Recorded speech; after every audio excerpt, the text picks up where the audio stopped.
Good morning, good evening, good afternoon. Welcome to a 1920s Chicago The Lost Changeling. If you are not of the age of 18, you may not watch these games. Please go to your parents, put your diapers on, and cry that you've been traumatized. We will open the scene upon Nebula in her new apartment. It feels extremely chilly. Somebody has gotten into her apartment though and left her coffee, eggs, and a pancake on the table. She actually didn't sleep in the bed. Yeah, that's what you told me. Did not sleep in the bed. She basically made a little, like pallet. She didn't know enough to take the pillows off of the bed. But the bed itself was like, what is this?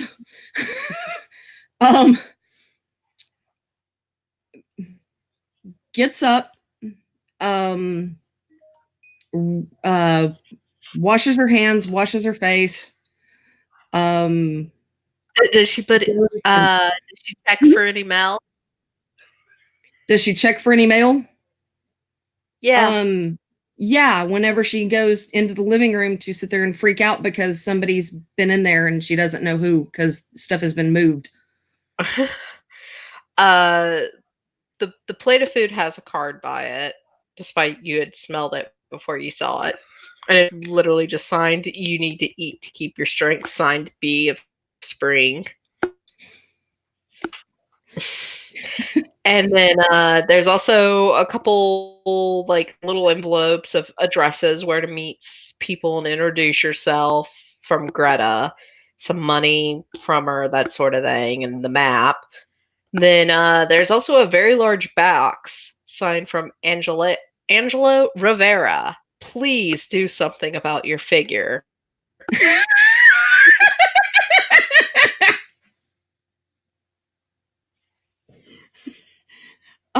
First things first, she's gonna eat. Cause yeah, I mean, granted, it doesn't really mean an awful before dealing with the box and the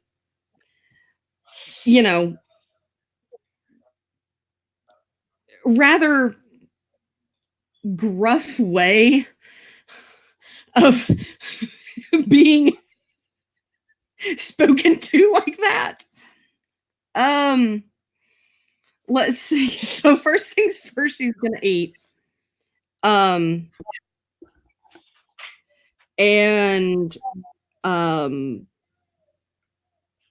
she is going to she's not entirely sure what to do with the money.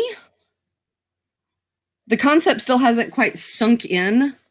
Like Greta would have loved explaining it's money. You can use it. Okay, yeah. Items you see in town and such.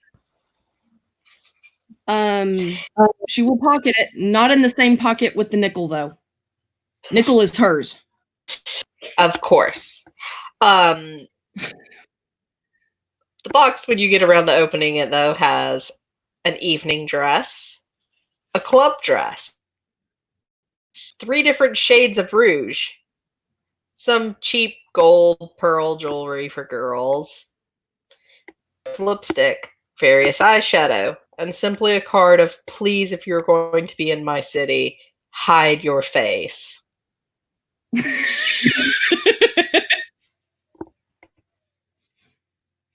Can't tell what he dislikes the most out of his fellow kindred. Well, fellow changelings. Yeah, she's going to crinkle her nose just in absolute, because literally she does not comprehend like just how quote unquote unattractive she is. Because she has skin. She still has everything's put together. I mean, whenever you deal with decades upon decades of people in various states of really broken. Yeah. Also, there is a smaller note underneath everything in the box that's titled "From Lorraine." You've not met her, you know that much. With simply a "I'm sorry, he's such a dumb man."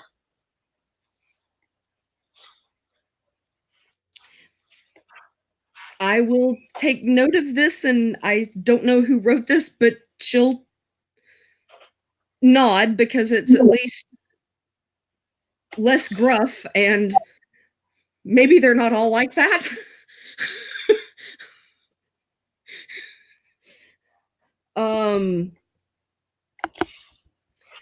So, invitation to let you know that you were told you could introduce yourself to people at is one is a snowflake beside a name, a mental facility.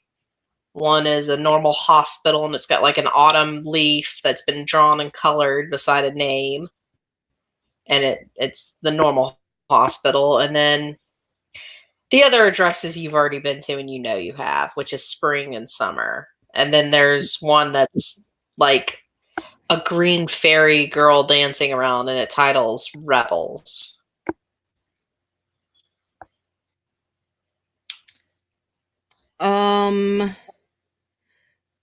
Do I know where they took little one?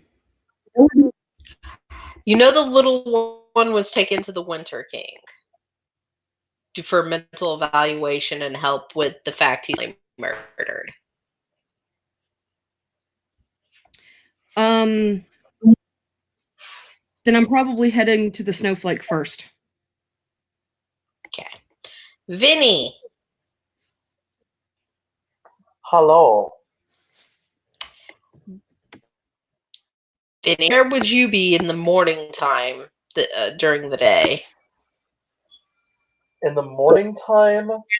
Like it's just hitting sunrise. He wakes up, honestly, very early. He doesn't sleep a whole lot. And he doesn't look very healthy, but he is decently. He is just kind of quietly creeping along the sides of the streets, watching people, seeing if anybody drops food or seeing if he could eat anything.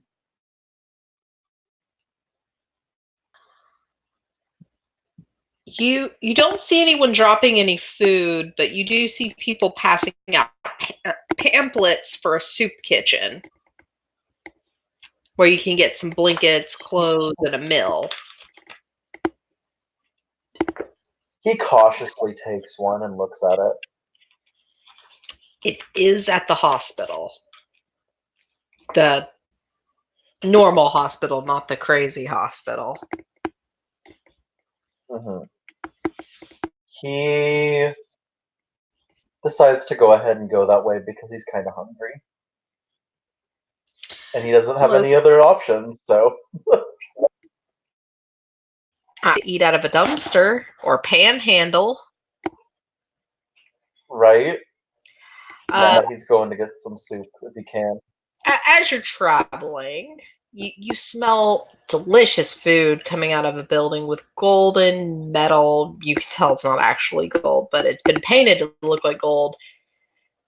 Doors that are peacock decaled. And there's music and cigars and laughter. There's a man standing by one of the doors, smoking a long pot. He motions you closer.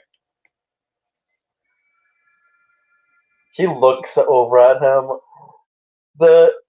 Vinny's face is just total resting bitch face. Like, and he's like is hunched over and creeps closer to the person, eyeballing him. Are you looking for work?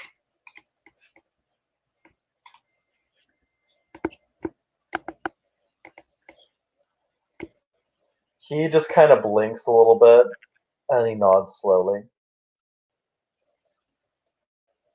Why don't you step into my club? We can get you dressed up nice, and you could be making thousands before the night's over. He tilts his head to the side.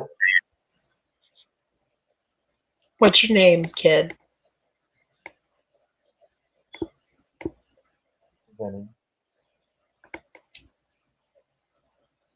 That's all he says. He'll blow some air up into the sky.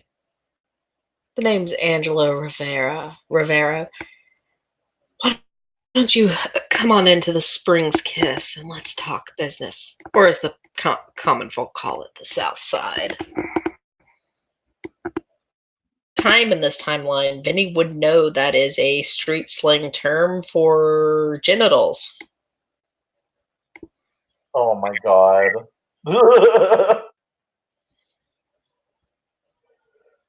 He kind of shakes his head and just kind of looks at him. He just smiles at him. He goes, boy, we gotta look out for our own. You want some work or not?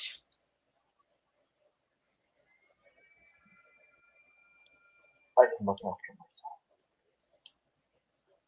All right. He'll hold the door for him, though. Since there's food in there, he kind of raises an eyebrow at him and slowly slips inside to see if food will be offered. There is food offered. Like, people are serving food to customers right now because you can get meals there too. And he's like, everybody looks at you at first, like double head to toe looks, and then like immediately it's food with debauchery and society food.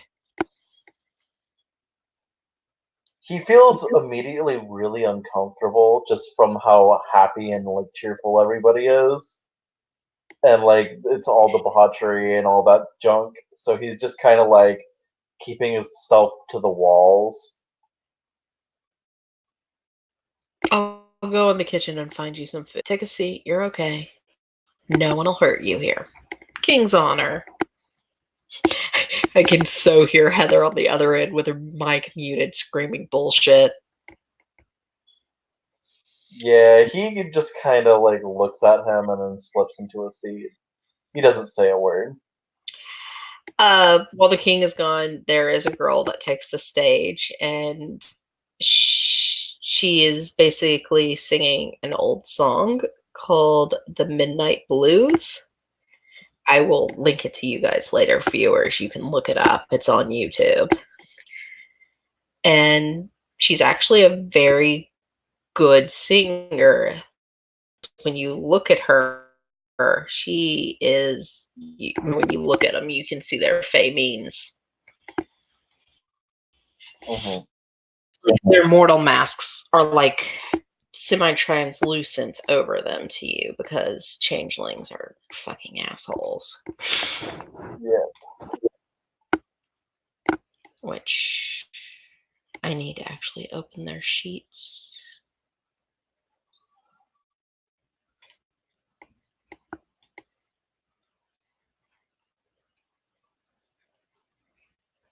Which this girl singing is actually a mirror skin like you. She is a fairest. Okay, so she is a fairest mirror skin, though. he just kind of looks at her, watching her then.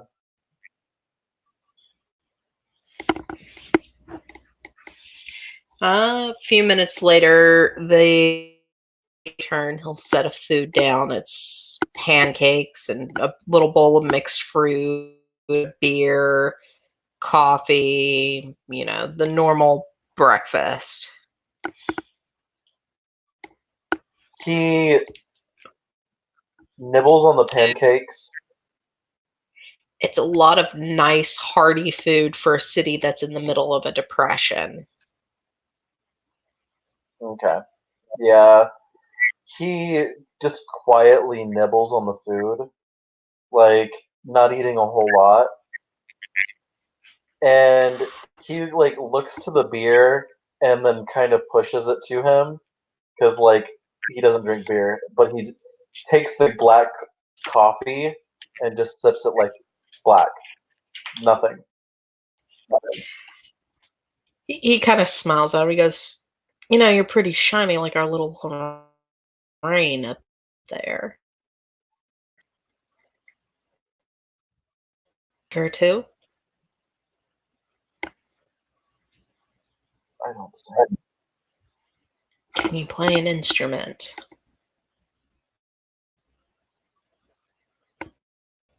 I'm not here to entertain. Are you good at waiting tables?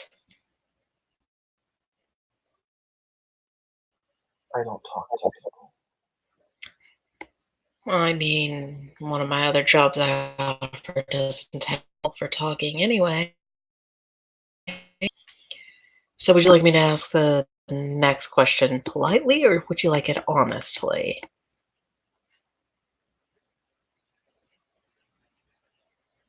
I don't care for blood. Honesty is the better idea for me. Pulling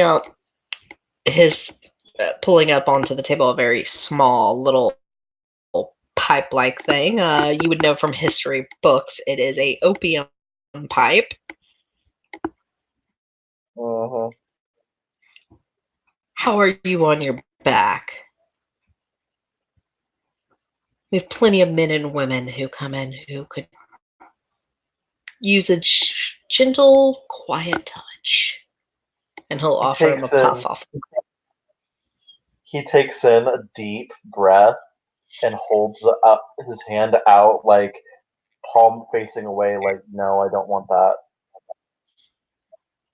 And then he shakes his head. His hand slow, like touching the table as he stands up. I don't think I belong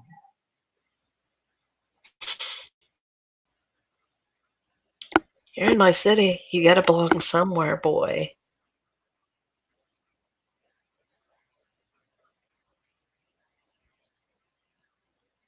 here. He just kind of looks at you.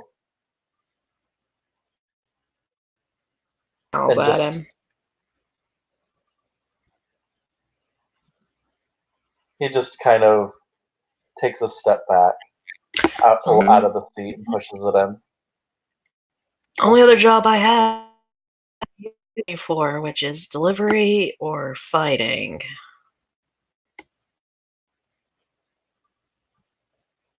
Guess And I wouldn't.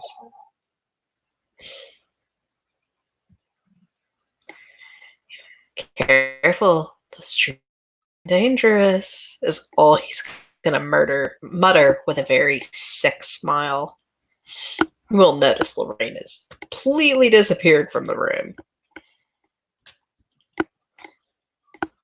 He glances around the room, his eyes slowly scanning. You don't see her. This bitch has like super high perception, so he's just like quietly observing everybody, not really like. You see not really ogres, trusting you anybody. see Ferris, and you don't see Lorraine. She seems to have completely left the building. Which, as soon as Angelo looks around and notices, he starts swearing.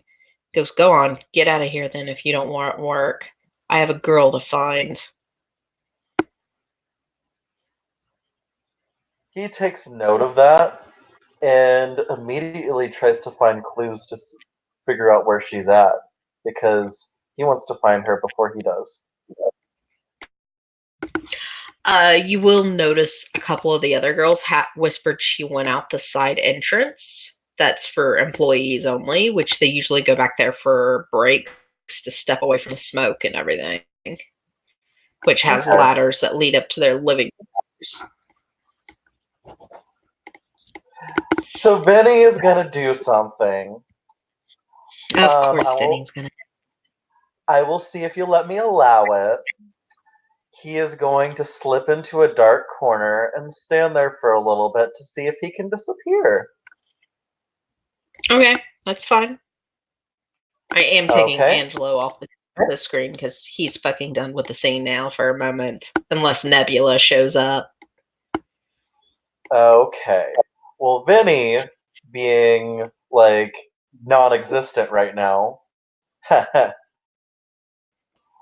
he like starts going through to find the singer.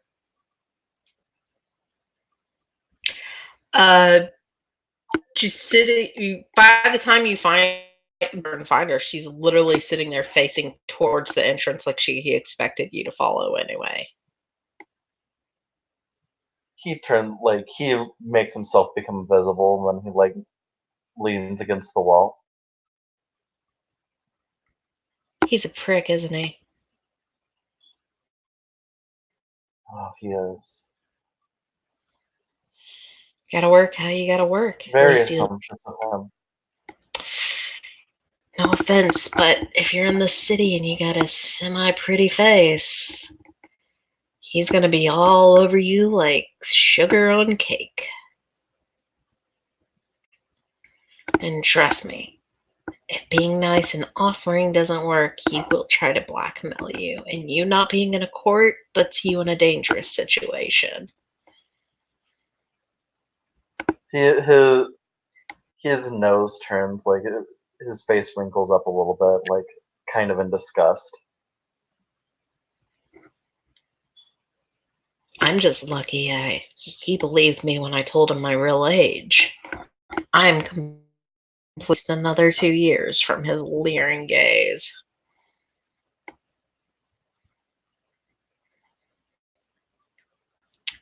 But after those 2 years are up, I'll be long gone from the spring quarter. He'll be dead and I'll be rolling the joint. It'd be nice to see that day then. She chuckles. Yep. God, if I ever get in control of the spring, it's going to be a huge mess to clean up. It's already spiraling out of fucking control.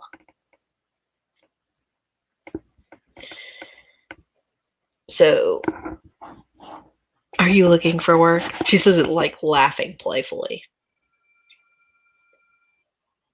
I'm looking to have money to eat. She's going to offer him an apple from her bag, and she goes, don't worry, I don't mean here. You don't look like the kind of boy who wants to do illegal stuff.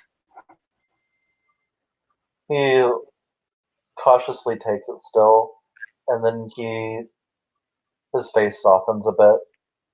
Thank you. Us mirrors have to stick together. He offers a slight smile, and he noms a bite of the apple. She'll pull out a little piece of paper from her bag and write a address on it, and she'll kiss the corner and hand it to him. My kiss. He takes it. She smiles. Take my kiss as a token, and go to this address, and they should be able to help you out better than Spring ever could. Well, at least Angelo, she kind of says with disgust. Well, you certainly offer better advice than he did. So thank you. Yeah, he's trying to basically monopolize the whole city. It's not going to work. There's always a change in seasons. It doesn't matter how many members you have. That address is where you'll find autumn and winter. One of them should be able to help you out better. He smiles and nods. And he slips out. And she'll take a deep breath in, and as you leave, you can hear, if you don't find my broads, at least bring me my pipe. He mutters a little swear under his breath.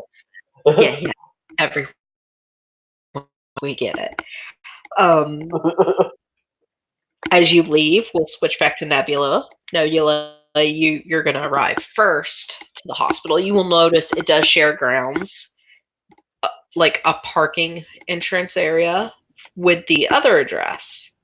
It's got 2 streets in between it, but they're basically on the same property. She's having never, to her memory, actually seen a hospital, an actual hospital. there is going to be a brief flash of, oh my God, what did I get this kid into? Okay. Are you just basically standing there staring at the asylum at the moment, thinking that? Pretty much, yeah.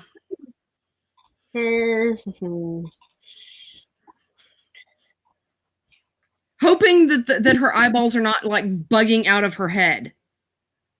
Excuse me, young lady. Well, young ma'am. Yes?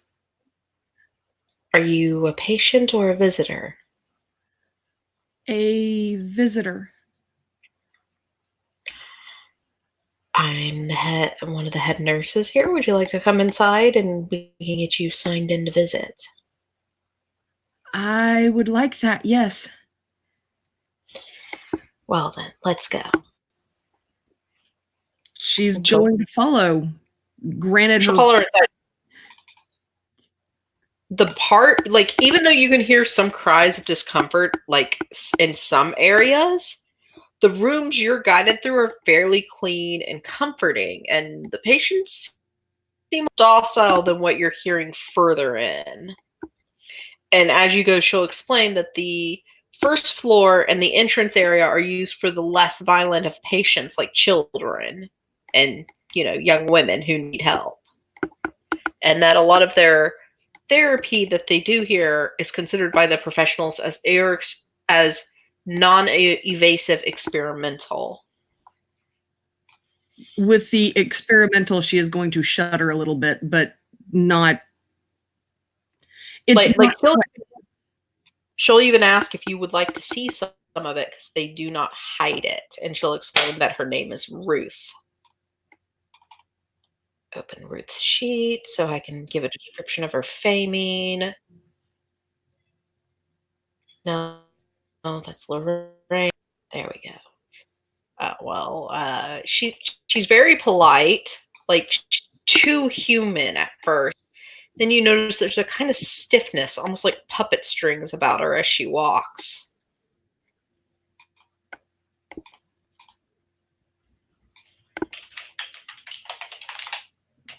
Take note, but not say a word. She'll lead you to the front desk and she'll pull out some paperwork for you to sign, a non-disclosure agreement, and then she'll ask who you're here to see. I brought a traumatized 4-year-old. She'll raise a hand. I think I know who you mean. We do not know his name yet, but if you want, you can come to his therapy session here in about 20 minutes. I'd be argumentative about the treatments. I can understand why. We've been trying to be as gentle as possible because he is one of the youngest patients here, but it may get to the point we might need to give him a mild sedative instead of trying to be all natural like the head physician orders. She'll nod. I mean, she's not even able to look at her. I mean, it's almost the thought process in the back of her mind was, I was supposed to get him out. And he scratched and he scratched and he scratched and I failed. She's going to reach over and take her hand very lightly. Safe now. We aren't, is all she's going to say. All of the faculty here are people who have been through that trauma. That is why we're considered the best and work with the children who escape. Yes, we have normal patients here, but we do not let them interact with the changeling patients. Not till we know it's safe and everyone will have a healthy experience. She's just nodding. It's literally, she can't really talk because it's a little bit much to take in. Would you like to meet the doctor before I take you to the child in the session? That would probably be prudent.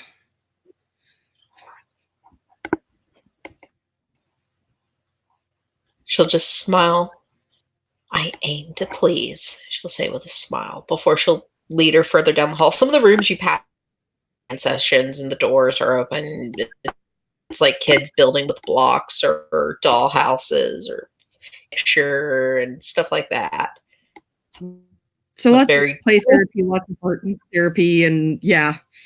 Yeah, it's stuff that they would not normally do in this timeline. You know, I mean, she's kind of taken aback a little bit by it. I mean, in a good way. It's not like, oh my God, but it's just, this looks normal-ish. It looks like it would be fun. Ruth will lead her into the office. It's very cold in the office, and there seems to be like a thin layer of like frost over everything. May I introduce the head doctor? He is the head psychiatrist. He is our king that is currently in rule. I will keep switch hearing to of Monarch. Each season and beyond, and man is literally sitting there with a cup of what's now iced coffee as soon as he held it. And when your season comes into being in time, winter, fall, spring, summer, your power as that monarch grows and you must rule. She'll nod. She still does not quite understand the concept of monarch. She is not really going to. She knows that this is a person of power. The man will turn his it's to her and Ruth. It looks like he has no eyes, just hollowed out black holes almost. And he'll motion to a chair. Sorry about the cold. Can't really control that right now. Not a problem.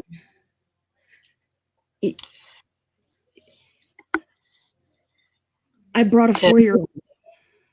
I know. I was told by Greta someone would be visiting who brought the child back.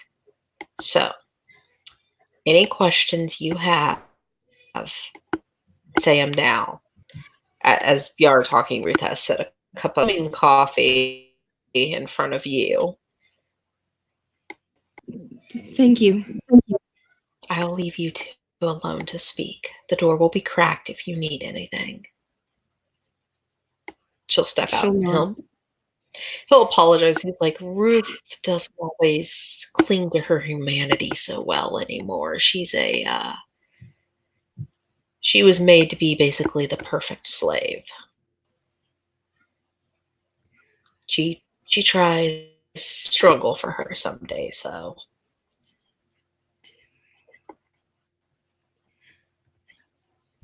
I have fears about the little one. He'll set his cup down. Share your fears. This is a place of healing. I can't heal if I don't know every symptom. She's not really going to look at him. She's just kind of staring down at the desk and at the tea. The coffee. He's like absent-mindedly with like some of his fingers on the desk, like drawing little shapes that are just piling up as frost shapes on the desk and stuff.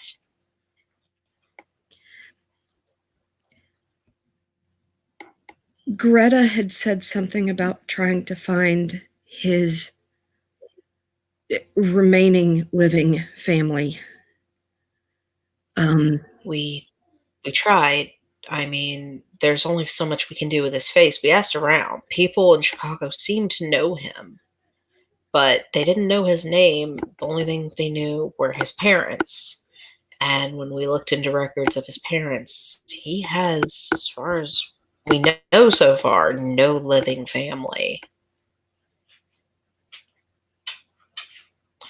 So, more than likely, he will stay here till he is mentally and emotionally healed, and then we will find foster parents for him. Foster parents aren't home. Home was the bargain. The city is the city apparently he was born in. That makes it home. And if we have to, we'll find his home and we will set up foster parents in that home with him. You can't fix everything. All you can do is give them chances. He's 4. I know that. And it's a struggle every day to help a child that's broken. And sometimes the broken pieces of that child will fix. You can heal some of it, but there will always be a scar. Always.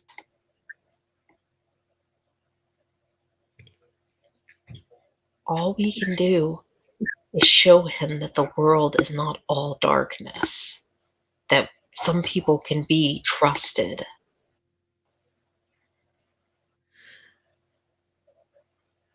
He didn't have the right words to actually make the bargain that he wanted to make.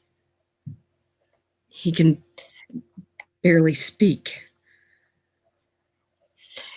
More than likely, it's because he has a mild delay in educational experience, or he was so traumatized he reverted back mentally to a younger age.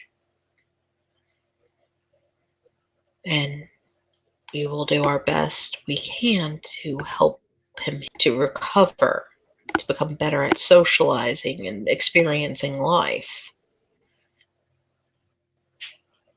He made mention of something called Coke, ice cream, root beer float, and cotton candy. The man smiles. Those are all things you can find at the World Fair. She will like shudder just out of nowhere, and she doesn't even know where she's shuddering from. He'll reach across and place one hand near her wrist. It's very it's like she stuck her hand in snow almost. Are you okay? Yeah. I don't remember. Let's talk about you for a moment. And he's gonna pull out a notepad. What is your name?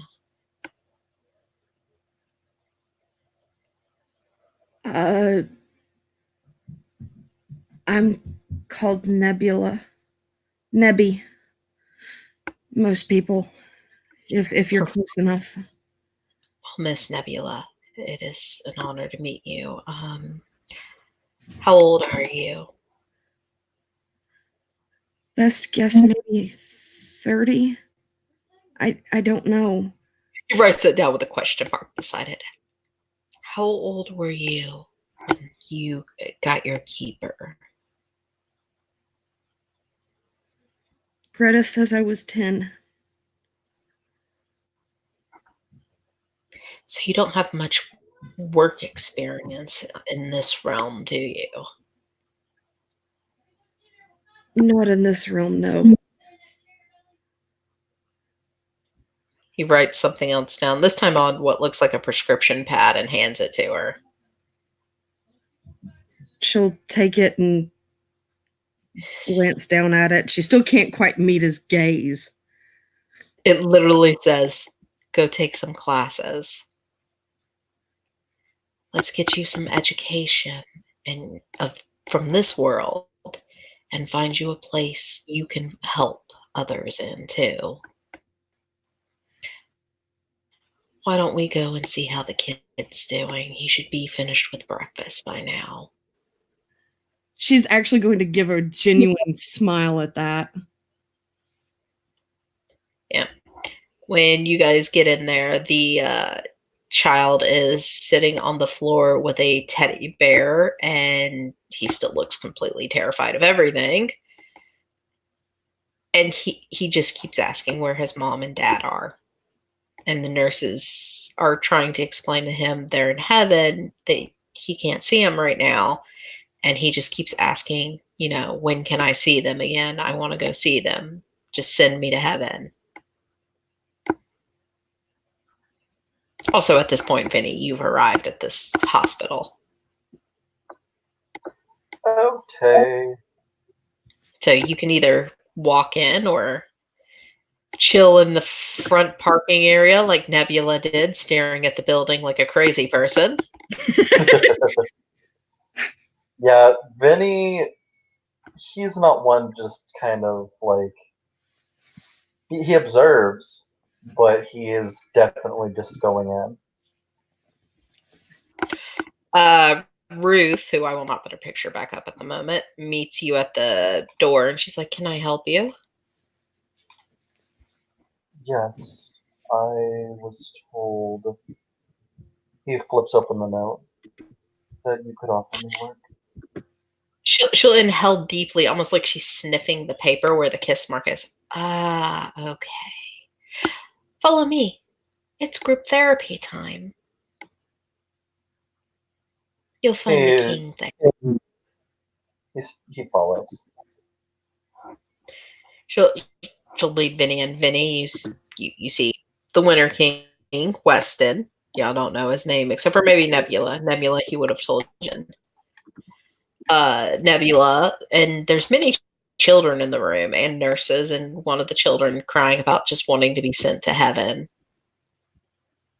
See, Vinny probably isn't helping the matter, because as soon as he walks in, he has literally the most epic resting bitch face.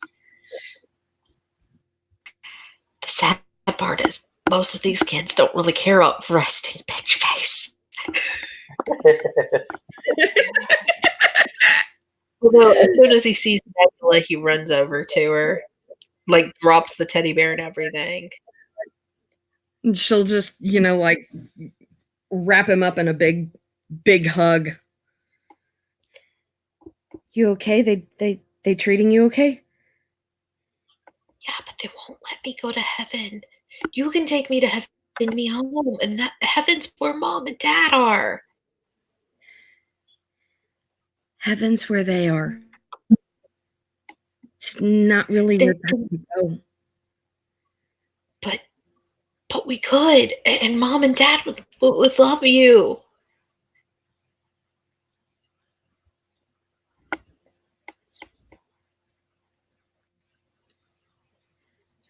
Well, those two. In order to go to heaven, you have to go through a lot of pain. I'm not doing that. I can't.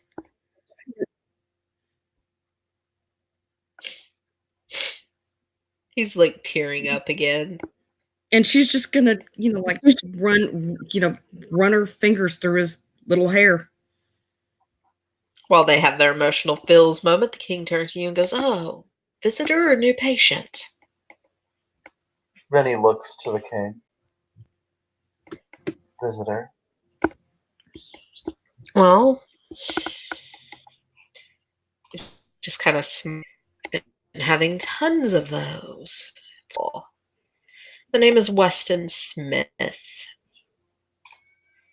And he will offer to shake your hand, which you see bits of frost and ice falling off of. He casually takes his hand and shakes. It literally feels like you've wrapped your hand around a piece of like frost, almost to the point of being dry ice. It burns almost. He winces a bit, but he still gives him a firm handshake. Sorry, I'm trying. It takes all of my control during winter to hold back.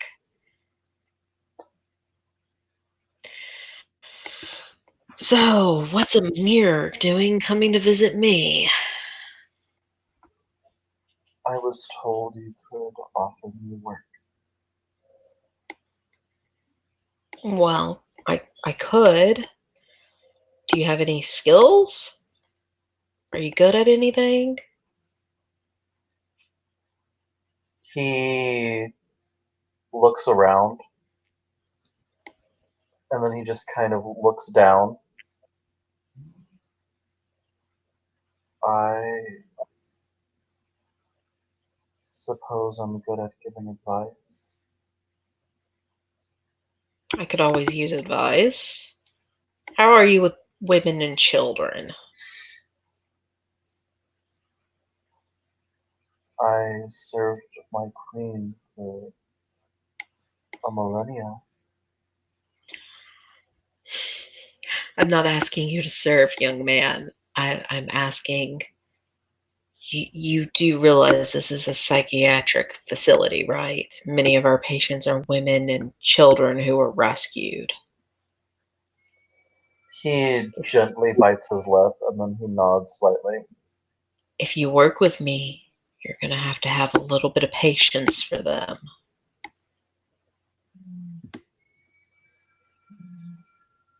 Are you all right with children, or should we give you a trial run? Perhaps a trial run would be best.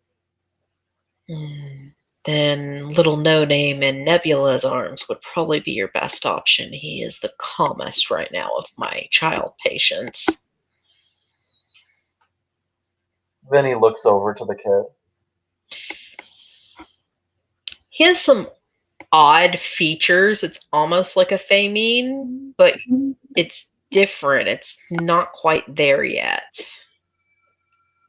You feel like if he was a changeling, he probably would have been a darkling, though. Then he quietly makes his way over to the two of them. Hello. Nebula, you see resting bitch face approach. I am a little bit jumpy. I am almost putting myself in between him and the child because I don't know this person. And Weston's going to introduce him. He's like, he's a potential new employee. I said trial run with Mr. No Name here, motioning to the child. Because, no offense, your little man is probably my calmest of patients. yeah, I kind of think that it's going to start bubbling up, though, as we walk down this road. Sometimes facing things head on instead of hiding from them is what's needed. The only thing I can offer other than that is I could take the kid's memories, but that's just going to hurt him in the long run. Don't do that. Please. Vinny, when he said takes his memories, he looks over to the king, and like his eyes just get really harsh. Like, don't take his memories. He looks to Vinny. It's not always an option. Some of my patients, it's the only way to help them have semi-normal lives. I had tried everything else, and I've only ever done it to 2 patients. Vinny kind of kneels down and looks to the kid. Hello. He's clinging to Nebula's tentacle skirt right now.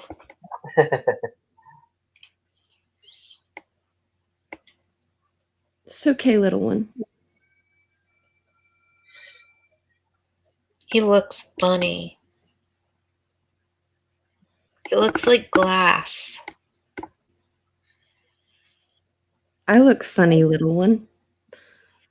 Not as funny as him or Mr. Tiny. Speaking of which, Mr. Tiny is not here, right?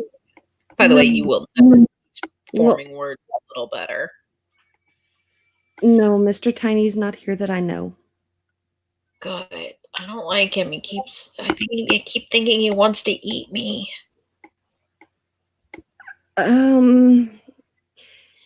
He did. He didn't, though. Yeah, the king's looking back quietly watching, by the way, and y'all can continue however you want from this point. Vinny quietly edges closer, and then he says, I am shining, but that's because I'm a mirror. Mirrors don't talk. Ones from storybooks do. You mean like Goldilocks? He smiles slightly, kind of like that. Wait, are there talking bears too? Mm-hmm. Perhaps. Oh, that's scary. And there's little girls with red hoods and big bad wolves, and he's like sat down and curled up into a ball with his teddy bear. And she's going to go up behind him and just kind of, bring the child in a little bit closer. Basically, it's okay, I've got you. But when things are scary, sometimes it takes a little bit of bravery to make things okay. So if there's talking mirrors and other things from stories, he's looking right at Weston as he says this. Why can no one take me to heaven? Because in order to take you to heaven,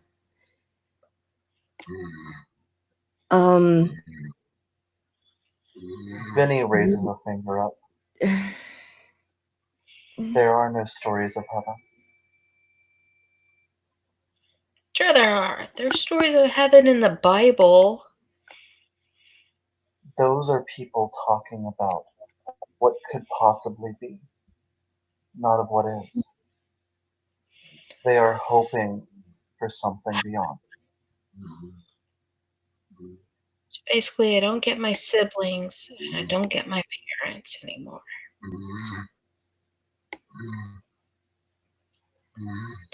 I love the fact they're snoring on one of y'all's end. It is not on mine. Sorry, it's on mine. Was it Jesus or a dog? Uh-huh.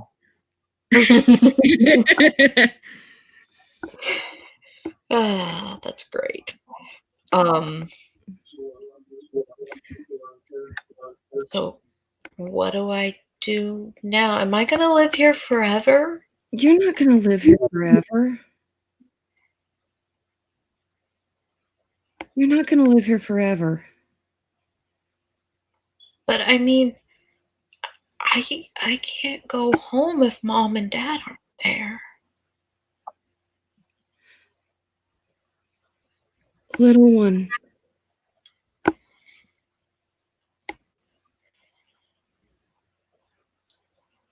No, the family that you had isn't there. It doesn't mean that you will never have a family.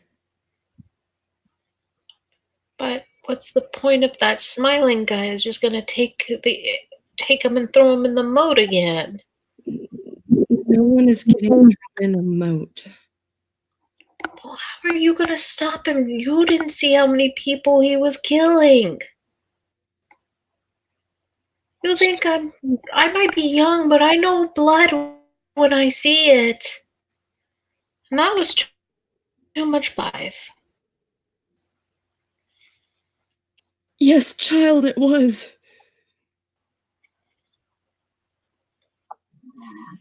Then he looks to Nebula and looks to the boy. It's kind of like he has kind of an emotionless look. Weston will explain the situation now with a clearing of his throat. Miss Nebula here is of recently, and the child was taken the day she escaped by her keeper. Apparently, it was one of our weaker ones, but he's far more cruel and bloodthirsty to watch things squirm. Well then, how about this? He scoots over to the boy and offers his hand.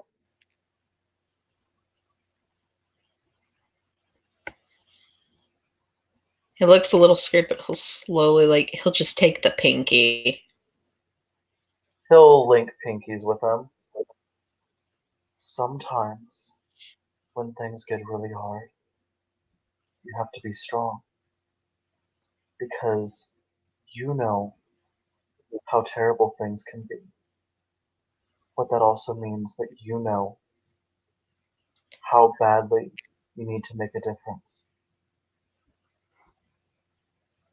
So there are plenty of kids without their mommies and daddies.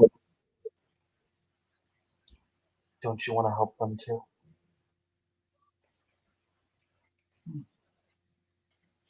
He's still crying, but he kind of sniffles and just shakes his head. Yes. Then you can be strong too. We all have to fight.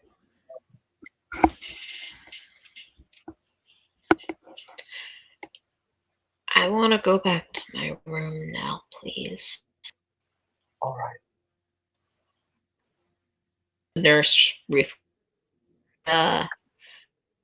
Austin will kind of chuckle and goes, Mr. He slowly stands up and looks to him. I know someone who's used that same exact line before on one of my patients. Oh? Yeah, do you have any family here in Chicago? He shakes his head. I shouldn't. You look a lot like that person, too. He tilts his head to the side. Yeah, she's one of my other patients. I didn't think she was insane, though. So I never gave her the electroshock like her parents wanted.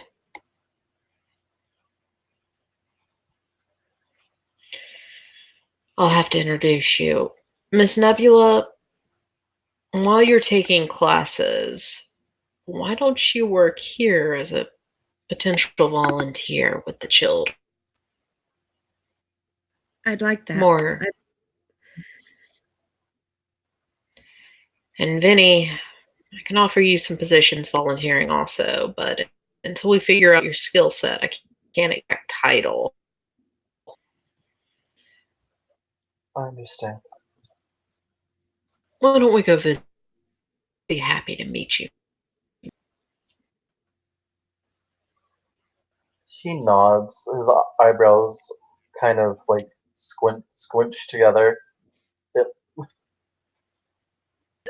He'll motion them both up. Miss Nebula, you might as well come. You should introduce yourself to all the monarchs also. She'll nod. She's still having to. She understands the word. She understands that this word equals power, and that somehow or other there's a rotation that just goes on, but it's not quite gelling. That like she has no frame of reference for decorum, if that makes any sense. Yeah, as they leave the room. Yeah, as they're leaving the room, Ruth has returned and has handed a U.S. history book. Granted, it's not very history filled because of the time of this game takes place, but there you go. Hey! Welcome back to the real world. Please enjoy your time as a free person. And she'll just give Vinny a box of teas. Because she doesn't know enough about Vinny. He didn't fill out his file as much. She's just like grabbing onto the book. It's really weird to be given stuff. Vinny glances at the book and he just kind of smirks slightly. Of course. Nevy's literally almost, whenever she sees him eyeballing her book, it's like mine. She's like going to shrink the book away from him, almost. He actually leads y'all through the more extreme patients hall towards the other hospital building, and you pass cells that are padded, but they have like barred slots in the doors, and like people are reaching through the bars and screaming and cursing, and there's like one guy urinating out of a cell towards you and stuff like that. Like I said, more violent and uncontrollable patients are kept deeper in. They have their own time when the children are in their rooms to get their exercise. We do not let them interact with the children or the women. Nebby's just gonna nod. Vinny nods as Mel well. order, And he says, Mel nurse, understandable. Mel orderlies, Mel nurses, all men, all larger than them. Because intimidation is a wonderful way to get a patient to calm down and talk a little bit. As you exit that area, it tends to calm down and you can hear faint music. As you go, the music gets louder and louder. It's almost like swing music. Vinny would recognize it because it's still popular in his timeline. Mm-hmm. He quietly like listens to the music because he has always liked like classical and stuff. Nebby's just going to kind of hear it and make note of it, but it doesn't quite. It sounds bizarre. Yeah, as you go, there are people around, but they're like low whisper, hiding in the shadows, and the room you're led into is rather neutral and dark tones, and there's a young girl listening to her little radio, kind of just dancing around. Like, it looks literally like her foot is going over the back of her head with how dramatic some of the moves are.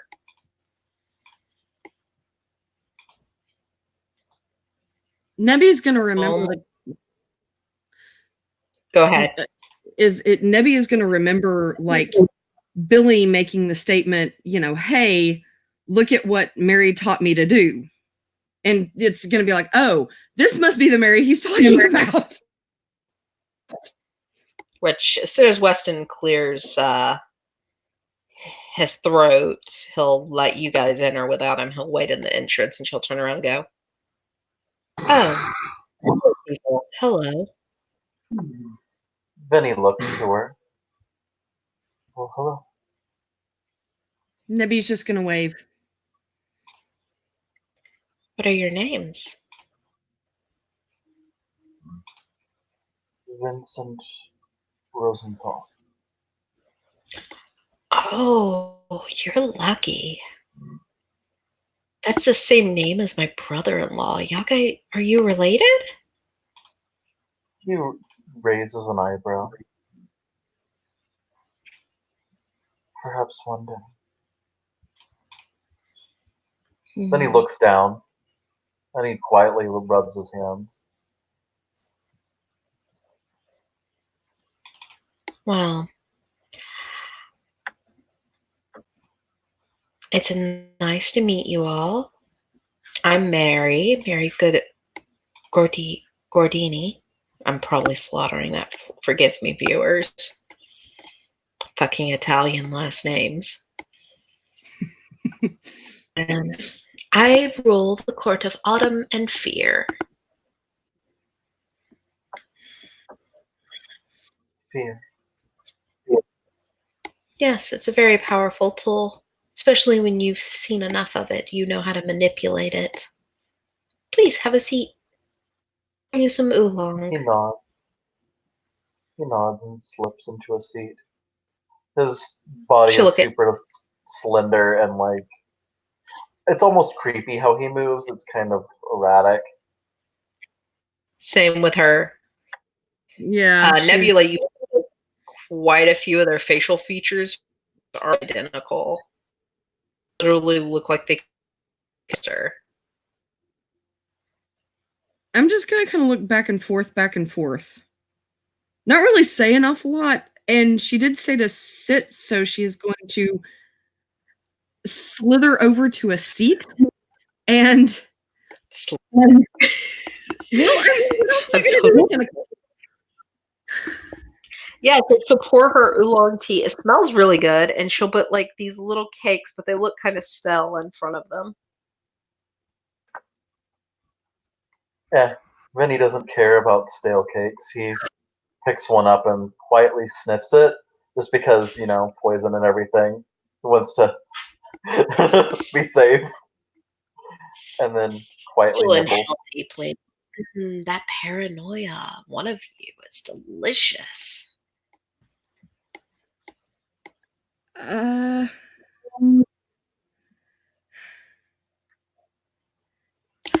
Both of you hold your hands out.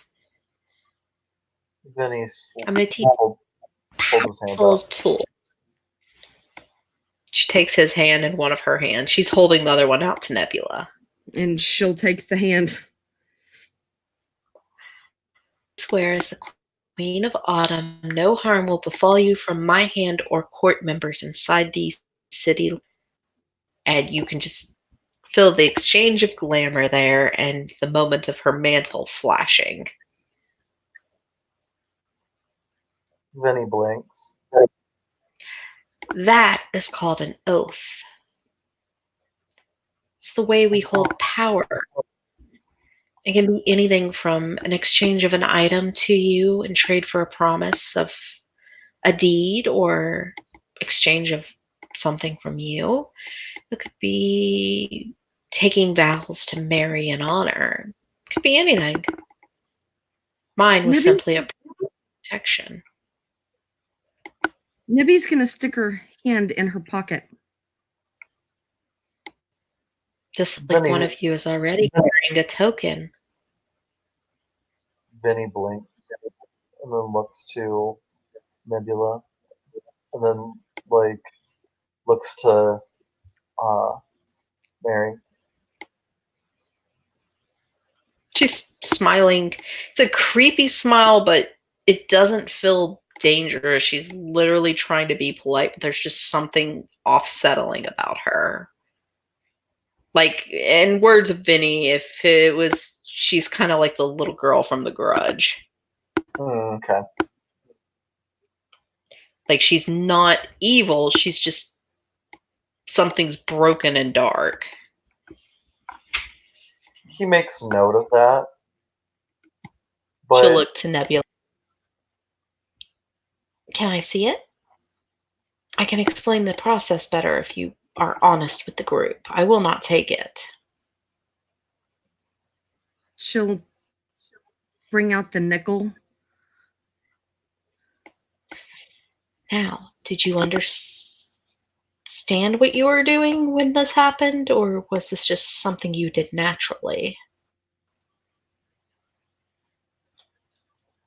It was something that was natural. I didn't even really exactly take it. Did it happen here or on the other side? The other side. May I ask who the other person involved was? He's 4. So, a good way to explain this is words have power. And for us, changelings, we have even more power with our words. And when we're on that other side, that is a triple fold of a rule. So even without meaning what was going on, your heart was already decided upon the action. All it took was a little glamour to activate it. I would keep that nickel as close to your heart as possible. It's not only a symbol of your oath, it's a symbol of power for you. He's being wise, though. He's keeping his name close. Sometimes that is wise, and sometimes it's not. Because for all we know, if it's who I think it is, he may not even remember his name.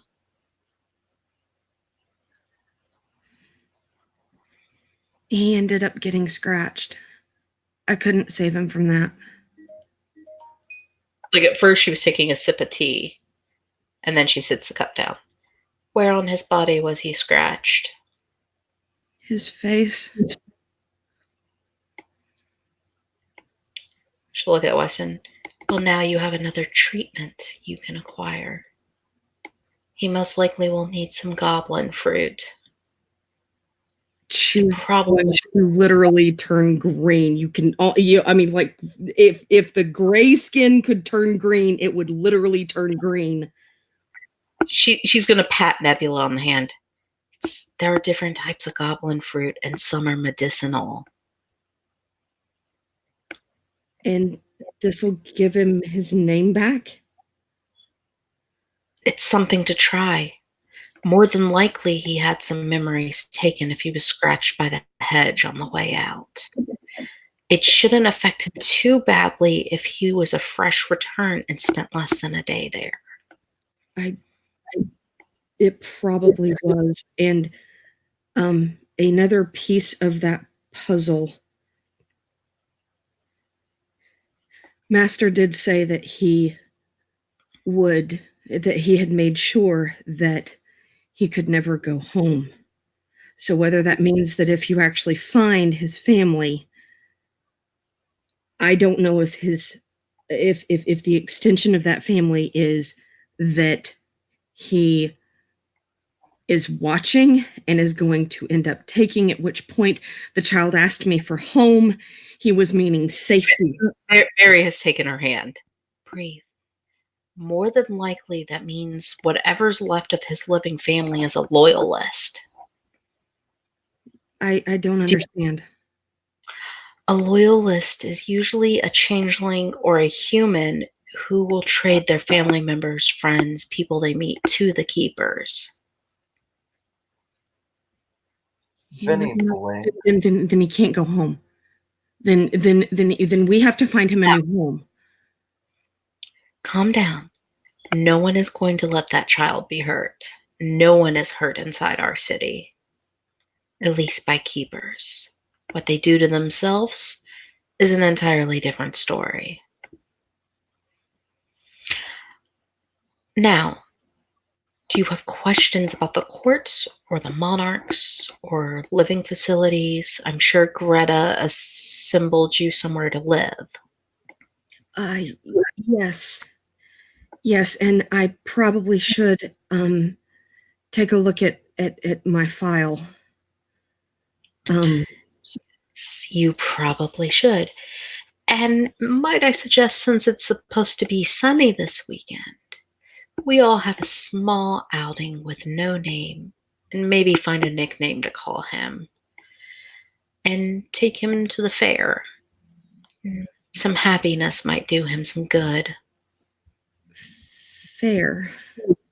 So, while they're talking, Vinny kind of his head slumps down a little bit, like he's so exhausted he's about to be passing out. Yeah. She'll look over to Vinny and she will just get up, move his chair away from the table, and pull him towards what looks almost like a little twin-size bed and push him onto it. He slowly slips into it. He seems really skinny, like he hasn't been eating right. Weston, could you have some extra food delivered to my room, please? Which Weston will just nod.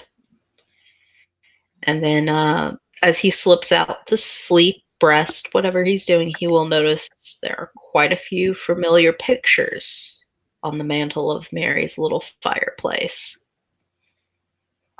Yeah, he just quietly looks at them.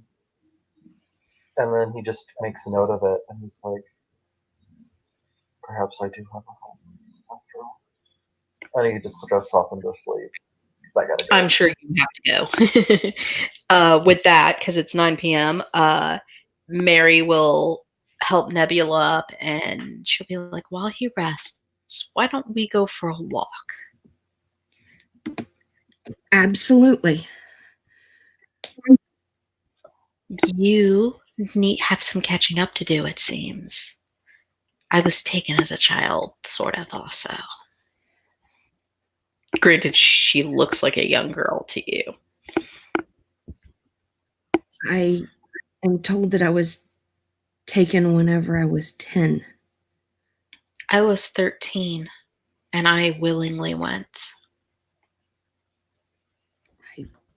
I don't remember.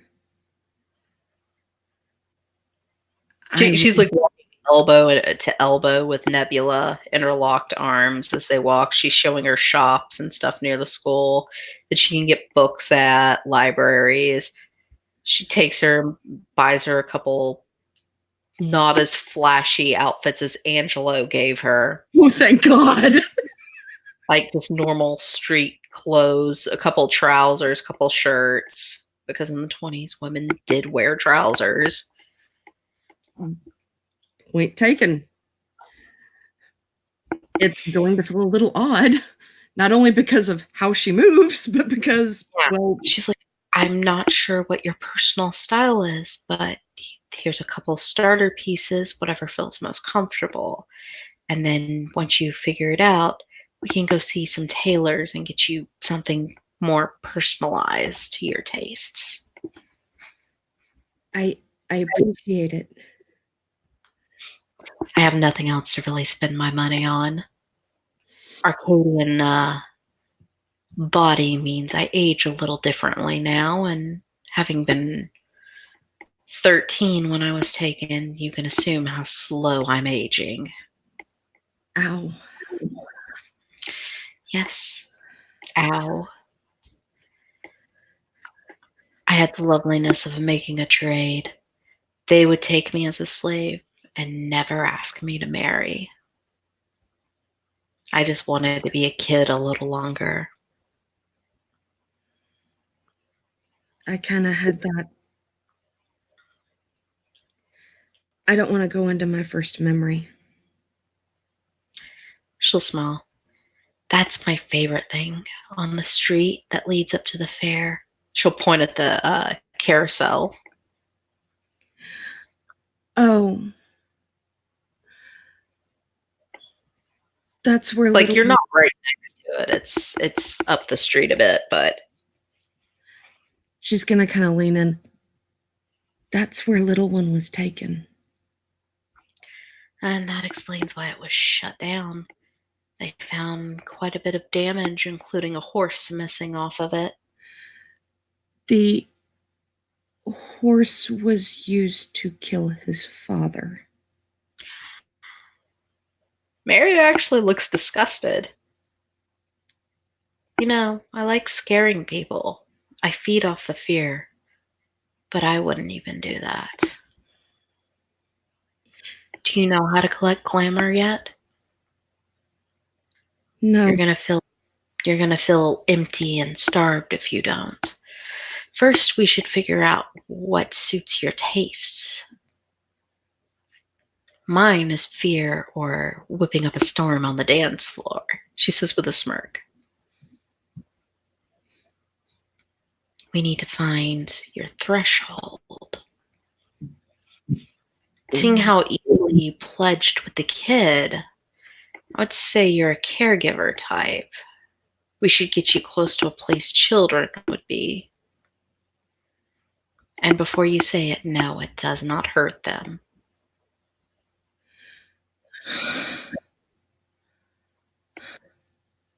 I mean, like the relief. It literally is a sigh of just. Now, there are some changelings who do things to make it painful, but most avoid that.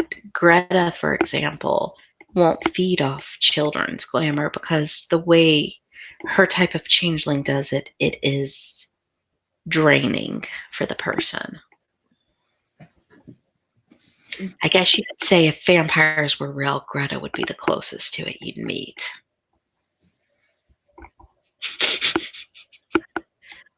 A vampire.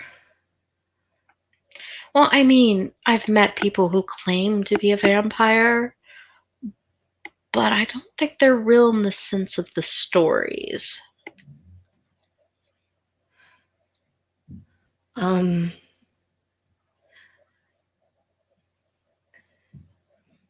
my,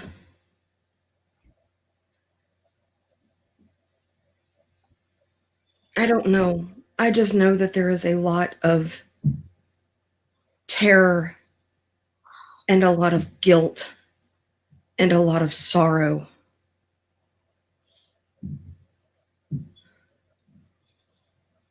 I don't want to cause any more suffering than what I was forced to do.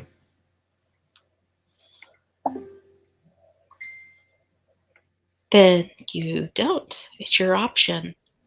Everyone has that choice. You can do good or you can do bad. No matter what you represent, you can turn it into a positive. Take me, for example. I'm fear. I'm nightmares. I'm fall time.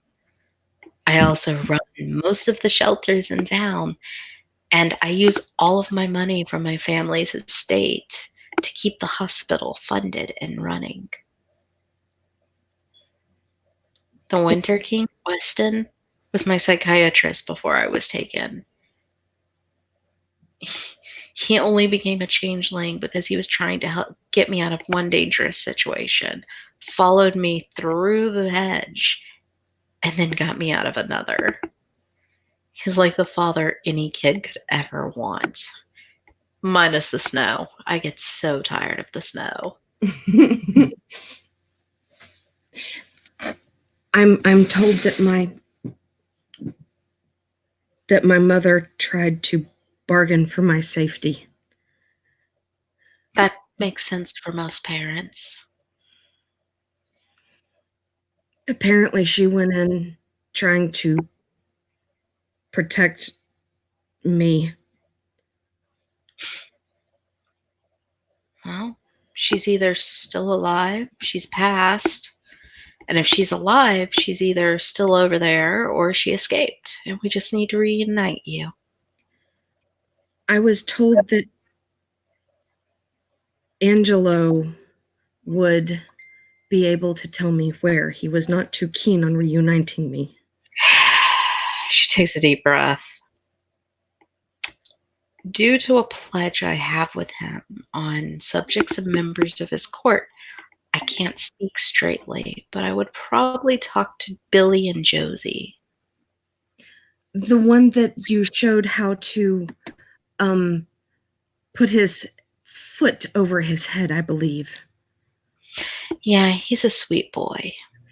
He is. He gave me this, and she's gonna pull out like the lollipop. do,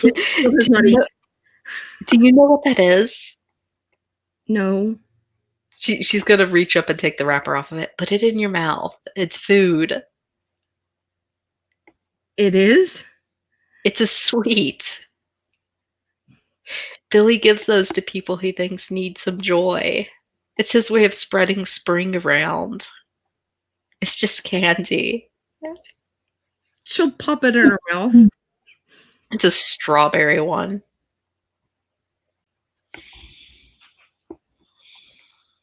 She's gonna kind of pucker in her lips because she's not quite used to something that strong.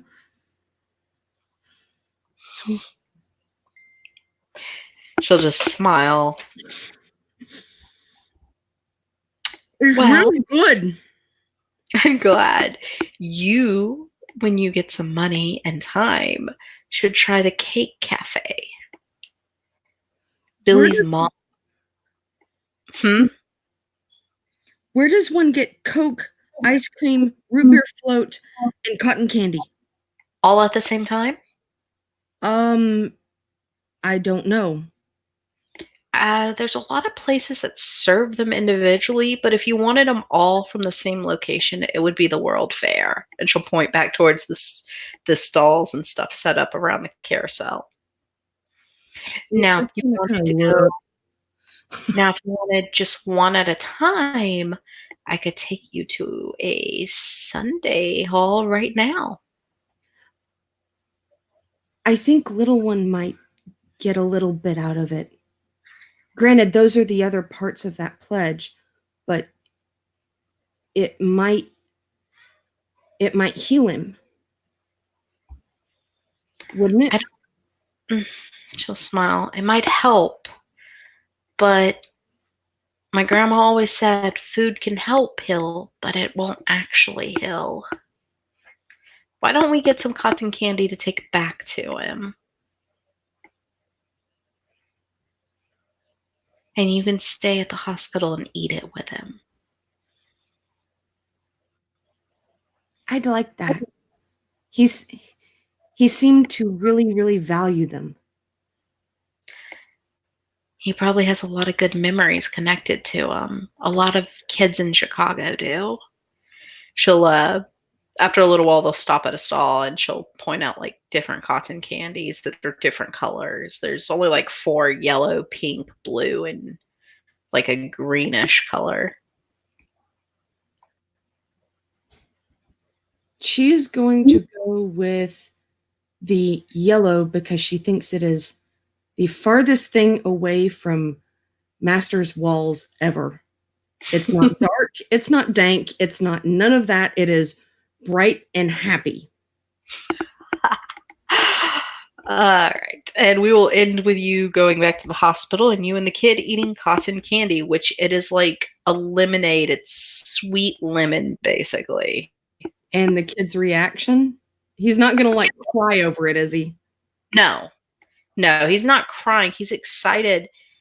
And he'll talk about how the blue's his favorite, but he likes this one too. And how every Sunday when his dad was back from church, they would get cotton candy and go down to the river and watch the boats. And she's going to make note of this. We need to go by river and watch boats, whatever boats are. And with that, we will end the scene because it's been almost 2 hours. Yep. Thank you for watching, viewers.